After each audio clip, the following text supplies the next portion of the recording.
नमस्ते आप सबको। मेरा कैसे हैं आप लोग। आज मैं आप लोगों के लिए लेके आई हूँ 22 जनवरी यानी कि कल अयोध्या महोत्सव। अयोध्या महोत्सव यानी भगवान श्री राम लल्ला की प्राण प्रतिष्ठा का भव्य समारोह 22 जनवरी को होने जा रहा है। प्राण प्रतिष्ठा के लिए धर्मशास्त्र में यजमान के लिए कुछ नियमों का पालन करना बताया है। ये सभी नियम यजमान को शारीरिक, मानसिक और आत्मिक तौर पर केंद्रित होने के लिए बल प्रदान करते हैं। शास्त्रों में अष्टांग योग के 8 अंगों में सबसे पहले यम और फिर है नियम।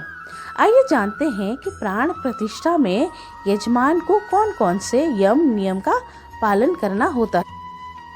यम के 5 प्रकार हैं: अहिंसा, सत्य, असत्य, ब्रह्मचर्य और अपरिग्रह, यानी मन, वचन और कर्म से अहिंसा और सत्य का पालन, असत्य यानी चोरी की भावना का त्याग करते हुए ब्रह्मचर्य का पालन करना। नियम के 5 प्रकार, इनमें से सबसे पहले शुचिता यानी कि स्वच्छता, संतोष की भावना, तप और जप यानी कि प्रणव मंत्र का जाप, धर्मशास्त्र के स्वाध्याय और ईश्वर का प्रणिधान यानी पूर्ण आस्था होनी आवश्यक है। आत्मा स्वयं के इन चरणों यानी पंडाबों को पार कर व्यक्ति दीक्षित होने या यजमान बनकर यज्ञ या अनुष्ठान करने का शास्त्रीय तौर पर अधिकारी हो जाता है। इन नियमों के तहत यजमान कुछ दिनों तक अन्न का त्याग करता है और केवल फल पर ही आश्रित रहता है।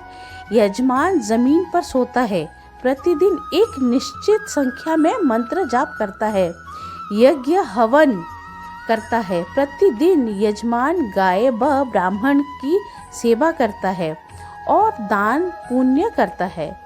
कहने का मतलब ये है कि अनुष्ठान पूर्ण होने तक यजमान एक सन्यासी की तरह जीवन निर्वाह करता है।